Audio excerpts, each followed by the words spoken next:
ఎప్పుడు చూసినా అయితే పనిరా, కొంచెం కూడా బోర్ కొట్టదా? డిటెక్టివ్ ఉజ్వలన్ మూవీ రివ్యూ అయితే చూద్దాం. ఈ మూవీ స్టోరీ విషయానికి వచ్చేసరికి ఒక ఊర్లో ఒక డిటెక్టివ్ ఉంటాడు. లైక్ ఆ డిటెక్టివ్ ఏంటంటే చిన్న చిన్న వస్తువులు లాంటివి ఏమైనా పోతే వాటిని కనిపెడుతుంటాడు. అలాంటి ఒక ఊర్లో క్రైమ్స్ జరుగుతుంటాయి. దాన్ని కనిపెట్టడానికి ఒక ఇన్స్పెక్టర్ వస్తారు. ఆ ఇన్స్పెక్టర్ కి హీరోకి మధ్య ఒక క్లాస్ ఉంటది.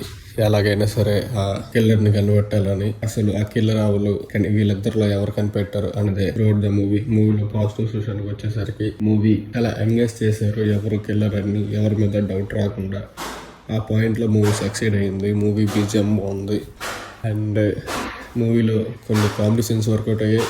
And movie post credit end credits లో సీన్స్ చాలా బాగా వర్కౌట్ అయింది. అండ్ మూవీలో నెగిటివ్స్ విషయానికి వచ్చేసరికి ఆ కిల్లర్ ని చూసి మనం అంత కిల్లర్ అన్న టైప్ ఆఫ్ ఇదైతే నాకు క్రియేట్ అవ్వలేదు. అండ్ ఈ మూవీకి మేము ఇస్తున్న rating 2.5 out of 5. That's it guys. For more movie related content subscribe to our poster. Thank you.